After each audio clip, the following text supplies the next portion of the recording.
Hello, this is Hooked by Happenstance, and I'm Kendra, and it is time for something we haven't done in a little bit, I don't think. It is time for another Freaker Frog. Now, currently, most of my questionable whips, the things that I fear finishing, are in this pink crate. Though now that I say that, I think there's a second crate hiding over there somewhere. But we're just going to worry about this one, because this one has enough things to scare me off from dealing with them as it stands.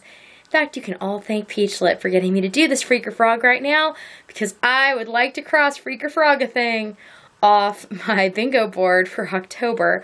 If you are not playing Let Peachlet Play Bingo, I highly suggest you do. The boards are available for free over on my Patreon page, patreon.com/HookedByHappenstance if you'd like to play along. I think it's a lot of fun, motivational things, and maybe you can Freaker Frog a thing too, if that's how you want to make your bingo.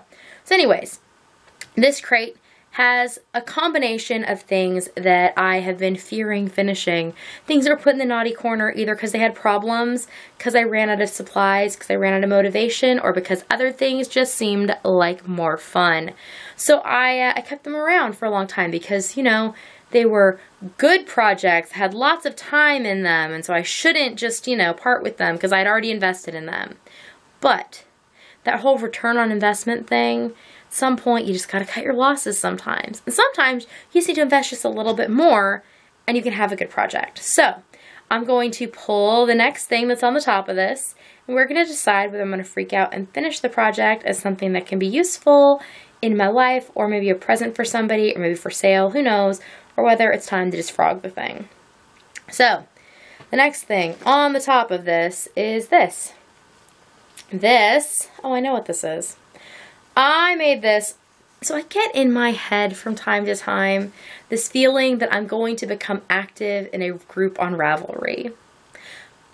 Groups are not my thing, as a general rule. I don't play well with others. No, I have actually, the main problem is I don't understand how to properly use Ravelry, I think, and the forums and things.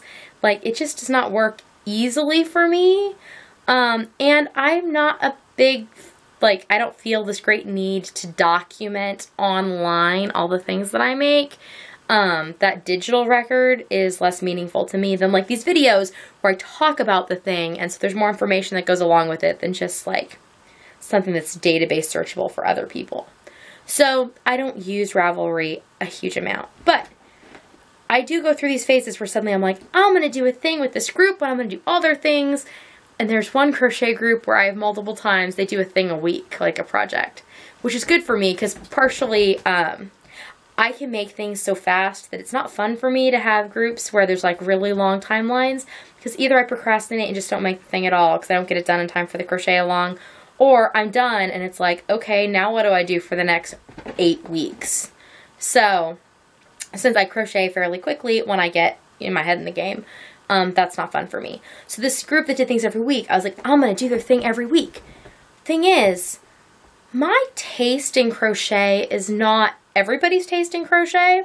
And so a lot of the things that would show up on this list, either I had tried the patterns and did not like them in the past, because I've made a lot of things, or I just thought they were kind of silly, or just thought they looked tacky. That was a thing on some of them, so I stopped doing it.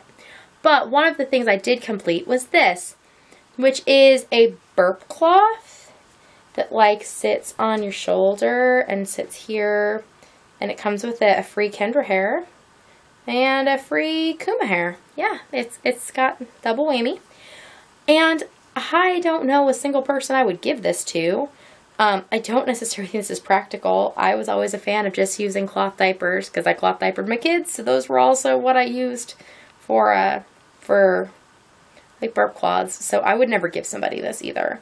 I had considered selling it in some way with something, but I have a hard time selling things I don't believe in the value of. Like, if I think a product is dumb, I can't sell it to somebody because I can't sell it because I don't believe in it. So I think that we all know what's happening to this, even though I have even woven in the ends so that I could probably take pictures and enter it and say I did it.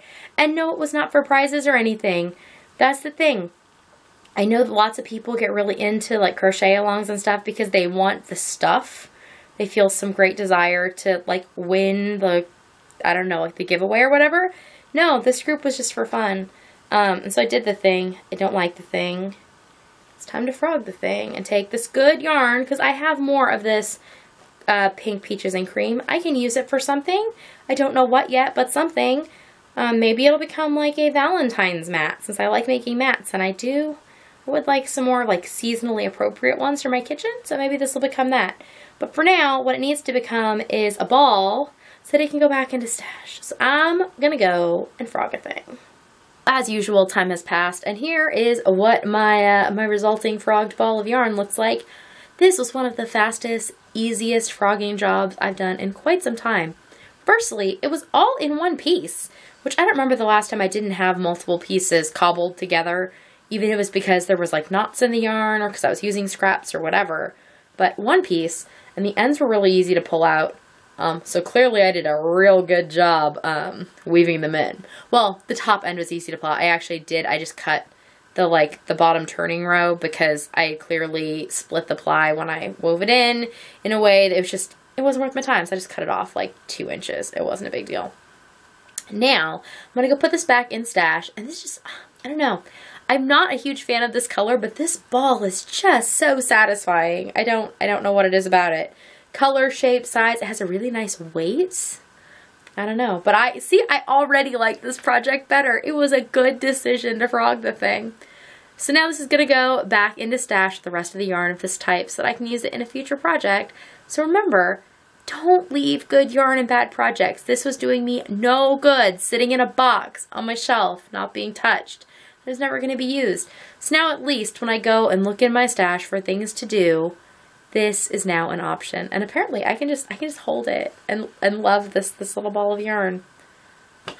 Anyways, on the screen next to me is a link to some of the other things that I have freaker frogged in the past in case you need to be inspired to do it yourself. And in the box down below is a link to my Patreon as well as my online shop. I will see you all next time. Bye!